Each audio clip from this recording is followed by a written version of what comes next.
یا رب مجھے وہ دل عطا کر جو راز شناس ہو، اور بادۂ عشق میں ڈوبا ہوا وہی نگرہ نظر دے۔ اے میرے رب میرے سینے میں ایسا دل عطا کر جو سمجھ رکھنے والا ہو، جو حقیقتوں کو پہچان سکے، جو ظاہری دنیا کے پیچھے چھپی ہوئی سچائیوں کو جان سکے۔ یعنی اقبال ایک باشعور، باخبر اور بیدار دل مانگ رہے ہیں۔ پھر دوسرے مصرعے میں، اور مجھے وہ نظر عطا کر جو عشق حقیقی کے نشے کو دیکھ سکے، جو روحانی مستی، عشق الہی اور معرفت کی کیفیت کو پہچان سکے۔ یہ نظر صرف ظاہری آنکھ نہیں بلکہ دل کی آنکھ ہے۔ اقبال یہاں اللہ تعالیٰ سے دو چیزیں مانگ رہے ہیں: ایسا دل جو حقیقتوں سے باخبر ہو، اور ایسی نظر جو عشق حقیقی کی روحانی کیفیتوں کو دیکھ سکے۔ دل باخبر کی طلب۔ پہلے مصرعے میں اقبال التجا کر رہے ہیں کہ اے میرے رب میرے سینے کے اندر ایسا دل پیدا کر دے جو باخبر ہو، یعنی وہ محض گوشت کا لوتھڑا نہ ہو بلکہ حقائق سے آگاہ ہو، زندگی کے مقصد کو پہچانتا ہو اور تیرے ذکر و فکر سے زندہ ہو۔ ایک ایسا دل جو غفلت کی نیند میں نہ سویا ہوا ہو۔ دوسرے مصرعے میں بصیرت اور گہری طلب کی نظر۔ دوسرے مصرعے میں وہ ایک خاص قسم کی نظر مانگ رہے ہیں۔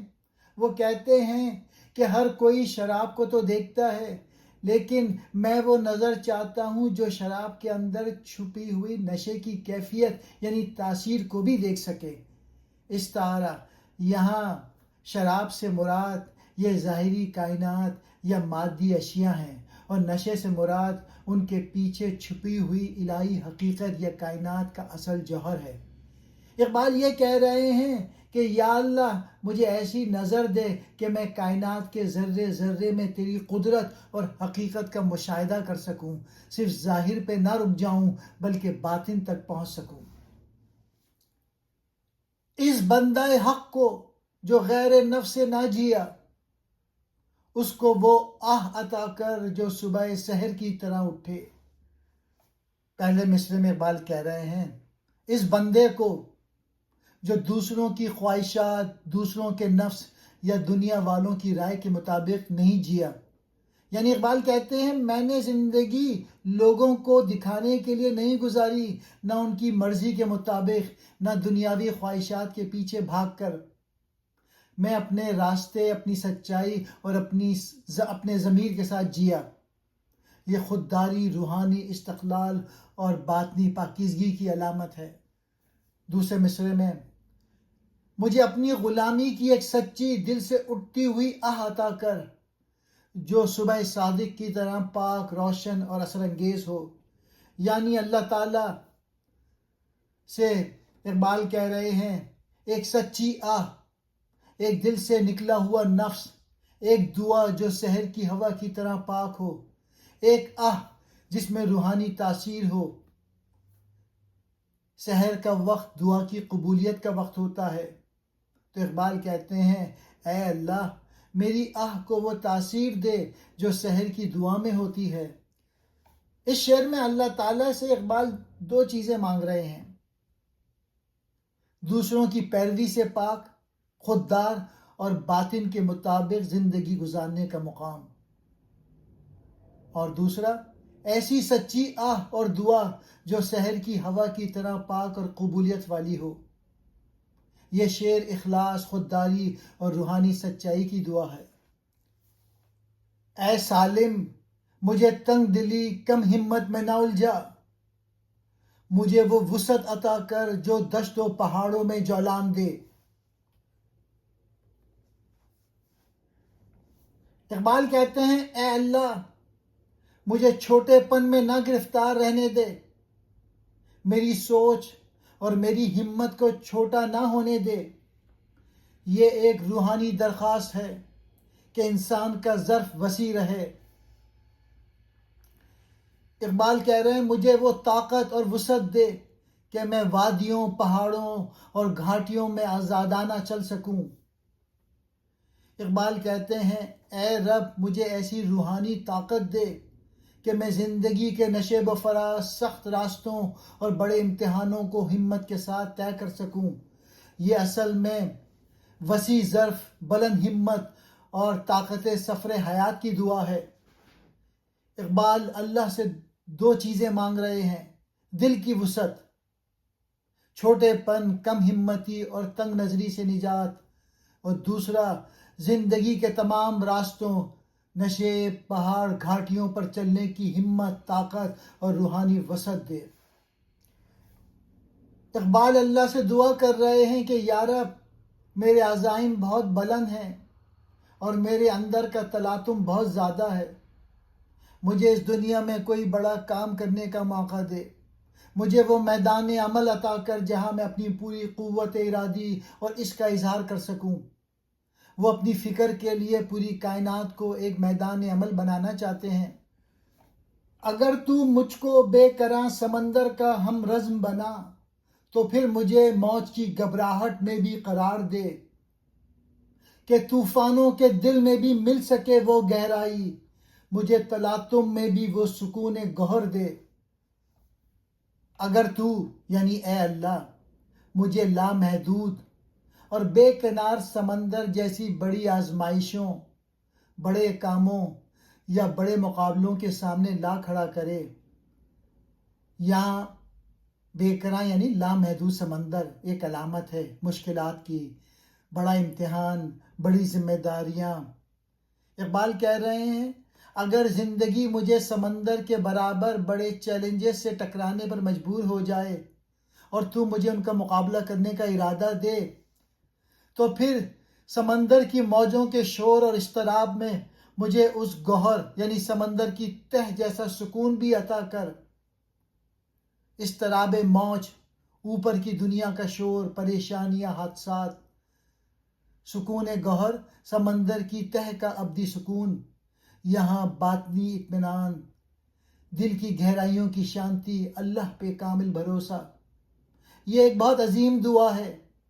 دنیاوی ہنگاموں کے بیچ، غم و پریشانی کے طوفان کے درمیان اندر سے ٹوٹ نہ جاؤں، بلکہ دل سمندر کی تہ کی طرح پرسکون رہے۔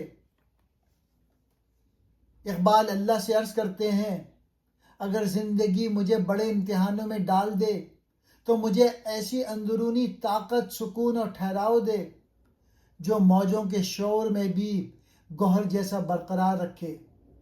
یہ دعا ہے حوصلے، صبر اور اندرونی سکون کی۔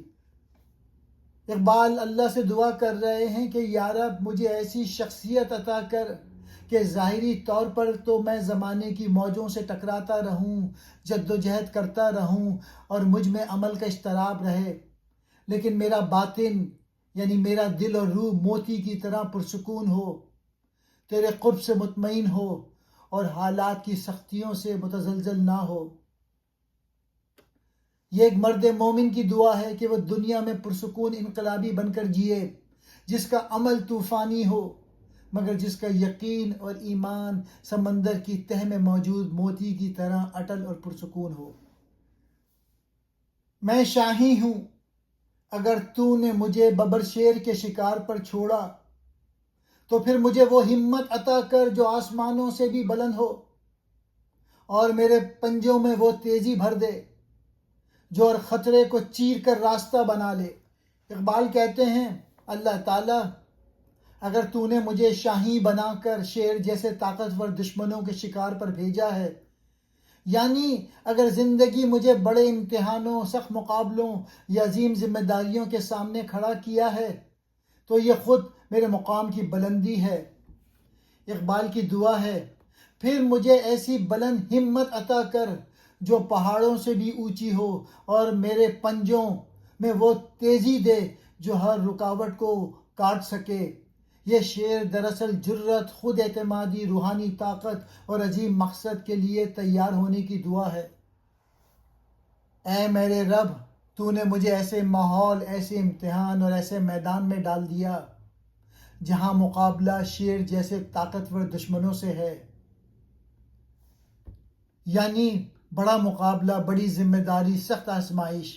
اقبال کہتے ہیں تو نے مجھے معمولی شکاروں کے لیے نہیں بلکہ خطرناک اور بڑے کاموں کے لیے چنا ہے، تو پھر میری ہمت کو بھی بلند کر دے اور میرے پنجے یعنی میری طاقت، میری صلاحیت کو ان سے زیادہ تیز کر دے. یعنی اگر میدان بڑا ہے تو صلاحیت بھی بڑی دے. اقبال اللہ سے عرض کرتے ہیں کہ اے باری تعالیٰ، تو نے میرے شاہین یعنی میری روح، میری قوم کے نوجوان یا مرد مومن کو محض چھوٹے پرندوں کے شکار کے لیے نہیں بلکہ چیتوں اور شیروں کے شکار پہ لگا دیا ہے. اقبال یہ کہنا چاہتے ہیں کہ میرے سامنے جو مقاصد ہیں یا جو چیلنجز ہیں وہ بہت بڑے اور خطرناک ہیں. میں نے زندگی میں معمولی اہداف کا انتخاب نہیں کیا بلکہ بڑے بڑے فتنوں اور باطل قوتوں سے ٹکرانے کا فیصلہ کیا ہے. جب ہدف اتنا بڑا ہو تو اس کے لیے وسائل اور قوت بھی ویسی ہی چاہیے. اس لیے اقبال 2 دعائیں مانگتے ہیں. ہمت بلند، سب سے پہلے ارادے کی مضبوطی اور حوصلہ چاہیے کیونکہ بڑے کاموں کے لیے بڑی ہمت درکار ہوتی ہے. پھر دوسرا چنگل تیزتر، یعنی چنگل پنجے سے مراد عمل کی قوت، صلاحیت اور وہ وسائل جن کے ذریعے مقصد حاصل کیا جاتا ہے. مطلب یہ ہے اے اللہ، جب تو نے میری فطرت میں بڑے مقاصد کی تڑپ رکھ دی ہے تو اب مجھے ان مقاصد کو پانے کے لیے ویسے ہی غیر معمولی ہمت اور کاٹدار صلاحیت بھی عطا فرما تاکہ میں بڑے سے بڑے مشکل کام کو سر انجام دے سکوں. اڑا تھا میں کہ حرم کے پرندوں کو کر سکوں شکار، تو اب مجھے وہ تیر عطا کر جو خطا نہ جائے، جو سیدھا دل کے ہدف پہ جا لگے اثر بھی رکھے، مجھے وہ قوت کارگر، وہ نظر بد. نکل پڑا ہوں کہ میں طائران حرم کو جیت لوں، ایسا ہو میرا کلام کہ دلوں میں گھر کر دے. پھینکا نہ ہو ابھی وہ مگر شکار گرا دے، ترکش میں اپنی فکر کے وہ تیر اثر دے دے. اس شعر میں اقبال نے اپنی شاعری اور پیغام کو ایک تیر سے تشبیہ دی ہے اور اپنے مخاطبین کو طائر حرم کہا ہے. طائران حرم کا شکار، طائران حرم، حرم کے پرندے سے مراد وہ پاک باز روحیں، اہل نظر اور وہ ملت کے لوگ ہیں جو دین اور عشق الہی سے وابستہ تو ہیں لیکن شاید طلب سے محروم ہیں. اقبال کہتے ہیں کہ میں ان پاکیزہ روحوں کو اپنے پیغام کے ذریعے شکار کرنے نکلا ہوں. یہاں شکار سے مراد انہیں مغلوب کرنا نہیں بلکہ انہیں اپنے عشق اور فکر کے سحر میں لینا اور انہیں خواب غفلت سے بیدار کرنا ہے. پھر وہ کہتے ہیں وہ تیر جو ابھی چلایا نہ گیا ہو. یہ شعر کا سب سے خوبصورت نقطہ ہے. اقبال اللہ سے ایسے تیر یعنی ایسے کلام یا ایسی تاثیر کی دعا کر رہے ہیں جو ابھی کمان سے نکلا بھی نہ ہو لیکن اپنا کام کر دے. مراد یہ ہے اقبال ایسی ہیبت اور تاثیر مانگ رہے ہیں کہ ان کی بات کرنے سے پہلے ہی یا ان کے ارادے ہی سے دل مسخر ہو جائیں. وہ چاہتے ہیں کہ ان کے کلام میں وہ کرشماتی اثر ہو کہ مخاطب اسے سننے سے پہلے ہی اس کی حقیقت کا قائل ہو جائے. یہ غزل اقبال کی کتاب زبور عجم سے لی گئی ہے جو فارسی میں ان کے بلند پایہ کلام کا مجموعہ ہے.